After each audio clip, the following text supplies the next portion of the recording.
Hi everyone, welcome to Sunny Day Discussions. I am Sunny Day. Now today I want to warn everybody. The GOP have realized that they've really fucked up with their whole anti-abortion stance. So now they're advising each other to kind of remain hush on their stances for abortion, or to give the perception that they're moderate and they're open to discussing things. But they're not. Their main goal, and Trump has said this, their main goal is to get elected so then they can enact their change to make this world a better place under Republican rule. So while Trump is trying to seem moderate, even though he was bragging about it was because of him that Roe was overturned, he's not moderate. None of them are, unless they came out against these bans in the first place. None of them are. So don't believe that. Now, I got a comment a while back, because it's been a while, about the crime going down. And it is going down. We just, as American society, just don't think it is, don't believe it is. Now, the number of murders across the country surged by nearly 30% in 2020, or 2019 to 2020.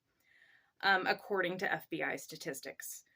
However, the overall violent crime rate, including rape, murder, assault, and robbery, increased by 5% during the same period.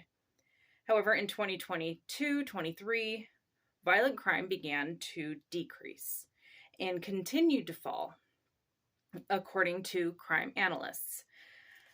However, a Gallup poll released in November of last year said that 77% of Americans believe that crime is on the rise. And there are some outliers. There's a few cities where murder has gone up, but the national average it's on the downward slope. It's declining. Now, there are some guesses that I have as to why America, the people, are thinking that crime is still on the rise. And one of them is that I read it mentioned somewhere that homelessness has increased. So the amount of unhoused that they see on the streets, as well as open drug use, has people kind of correlating the two. The increase in homelessness with crime. But that's just not the case. Yes, there is an increase in homelessness because of, high housing costs and low wages. And the pandemic really did a number on a lot of people. So that's kind of why. And then I also believe that the media is telling people that crime is on the rise. The mainstream media, particularly the right-wing media, but even the so-called left-wing media. They're still trying to stoke that fear of crime. But crime is better and was higher crime is better now and was far higher than even in 2020 in the 90s. So yes, we are on the decline, according to FBI and crime analysts. So that is true.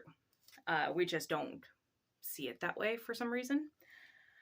Now, many videos ago, I covered a case in New Bern, Alabama, of a majority Black small community who elected their first Black mayor. I thought they elected it at the time, so I have some updates. And the white city council and previous mayor decided they didn't want him in there. They didn't want a Black person to lead the town. So they've shut him out of the bank accounts. They've locked him out of the city hall or the courthouse, wherever their offices are.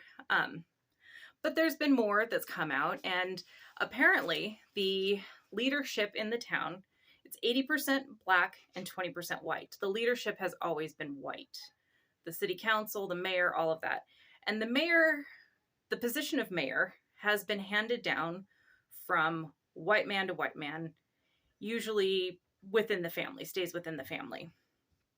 For the last 60 years, they have not held an election. In fact, many of the people in New Bern did not even know that they could have an election. This was just the way it was. However, they have filed a lawsuit. The Legal Defense Fund, along with an Alabama-based private law firm, filed a preliminary injunction to force New Bern to hold elections and allow its citizens to vote, hopefully this coming November.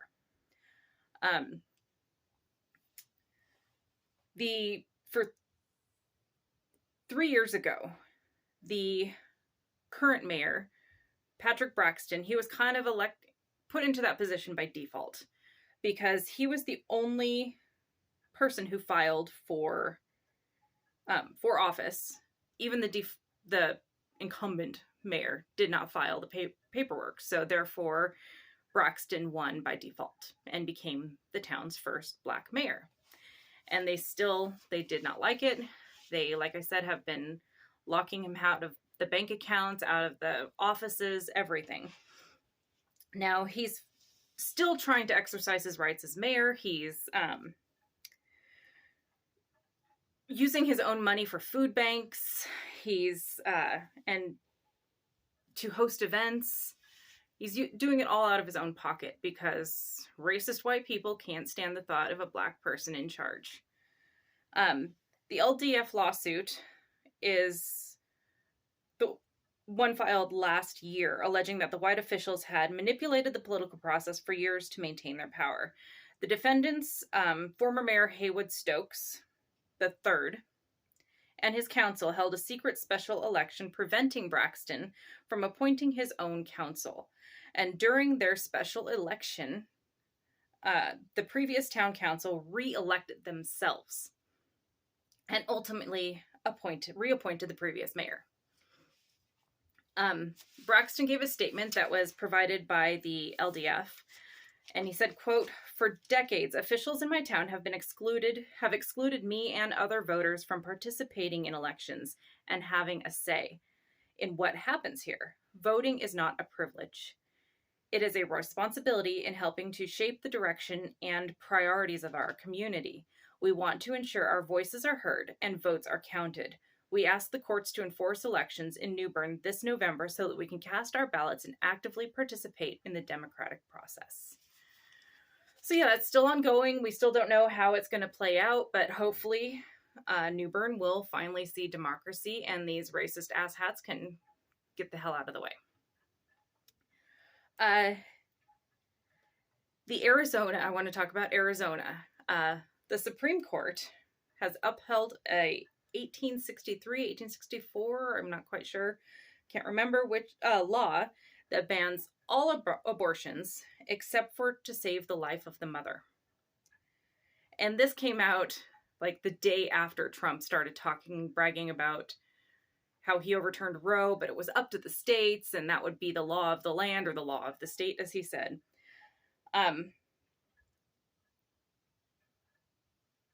However, the mayor, or the governor, and the DA, or Attorney General, have said that they are not going to enforce this law. And luckily, abortion is on the ballot in this November. So by the Supreme Court issuing this ruling, they may have just boosted chances for Democrats to win in Arizona in all elections. Another reason Democrats need to take over is because on the House floor, Republicans held, I guess it would be like a prayer circle. They were all on the floor surrounding the seal of the state seal, and were praying, and some were talking in tongues. They were rocking back and forth. It was kind of scary. It just took me back to a church event that I had as a child. It was traumatizing. And completely blurring the lines of separation of church and state even further. So that they need to be voted out of office. Now I want to go over some Trump lies, because he lies like he breathes. Trump said he met with the family of Ruby Garcia, a woman who was shot by an undocumented immigrant. And in his statement, he claimed that he spoke to the family and that she had a smile that lit up the room, or a personality that lit up the room. But the family had to come out and say he never met with them, not once. And everything he said about how her personality lit up the room was basically in her obituary. So he had to lie. Instead of just going and meeting with the family, he had to lie and say he did. And then Trump has been trying to convince people that he basically won in appeals court. He didn't. He got the bond, the $450 million that he would have had to pay in order to appeal the ruling, slashed down to the 157 or whatever it was that he has to pay in order to appeal the ruling. Now, that does not mean that that judgment is cut down to the 157 million. If he loses this appeal, he will still have to pay that $450 million. So he did not win in any way, shape, or form. This is the way the process works. And the claim he makes that, the judgment was so big that no one's ever heard or seen anything like it is a lie. There have been multiple corporations that have been through that same thing and have had equal, if not more, dollar amounts that Trump has for judgment. It's not a unique thing. It's not a pick on Trump kind of a thing. That's how it works. So he still has to pay, and it's looking like the person who loaned him the money to pay the 157 that he paid in order to appeal, it might not be accepted, and it might be that Letitia James can start seizing Trump's assets possibly as early as next week. I don't know. It's hard to say. Trump gets a lot of special privileges from the courts and law enforcement and government because he's a rich white man and a former president. And more claims that he has about abortion. While he's still trying to backpedal and kind of come across as the centrist states' rights guy, he still claims that Democrats want abortion up to the time of birth, partial birth abortion, and abortion after birth. Which is just a flat out lie. Abortion after birth is called murder, infanticide. There's laws against it. It's illegal. No one wants it. They're not going to give birth to a baby, and her and the mother and the doctor are sitting there going, I really don't want this kid. What should we do with it? Well, let's off it. That's not happening. That's not how it works. And the late-term abortions that do occur happen because of medical emergencies. When you have carried a fetus through to the third trimester, your intention, except for the rare instances when women don't know they're pregnant even that far along, your intention is to have that child. You're not going to go, and doctors aren't going to allow you to be in the 8th month and be like, I changed my mind. I don't want this child. That's not going to happen. It's not allowed. Doctors won't do it. It's all a lie to get the forced birthers to get even more riled up and angry at the thought of infanticide and Democrats wanting it and pushing it on people. It's ridiculous, and if you believe it, you need to go back to school and maybe start reading. There's things you can do to help yourself with that. Read, educate yourself. And now there's a bill that Trump and the Speaker of the House, Mike Johnson, have said that they're going to try to push forward. And it's a bill that would ban undocumented immigrants from voting. There's just one small problem with that. That law already exists. It was, I believe, signed into law in 1996. So they're just doing it for show. It's just a talking point, and it's to get the base riled up and supportive. So a study done by the Brennan Center of the 2016 election found that 0.0001% of votes across 42 jurisdictions with 23.5 million votes were suspected of being non-citizens attempting to vote. 30 incidents in total. A Georgia review found that 1,600 instances of non-citizens registering to vote from 1997 to 2022. And the safeguards worked. They caught them. They weren't allowed to vote.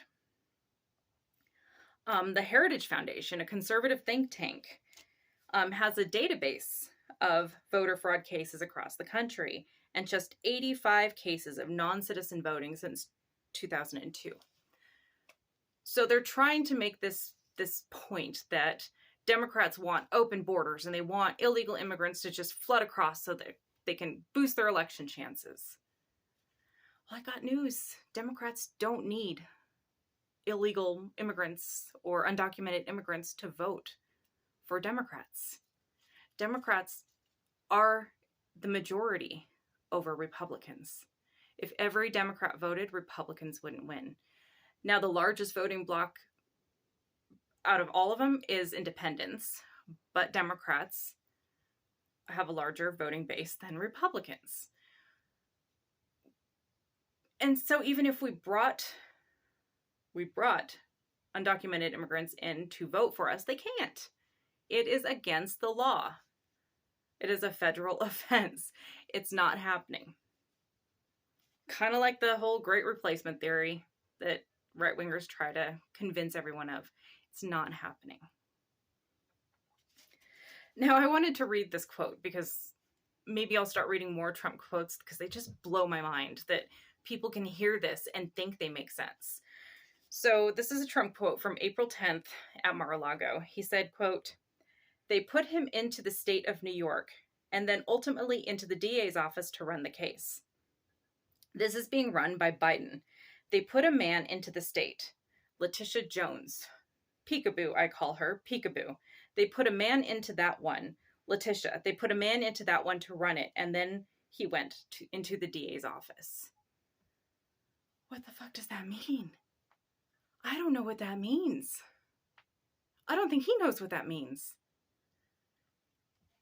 But his supporters at the Mar-a-Lago or at any rally he holds will just hear that and be like, yeah, not even really knowing what he said, not understanding what he said, but the way he said it. And because Trump is saying it, it's right. But it's not. So we're in for wild times until, well, I don't even know when. The election won't end it. We're going to be battling against this fascist uprising globally for I don't know how long. So anyway, that's all I have for you today. If you like what I do, like, share, subscribe, vote.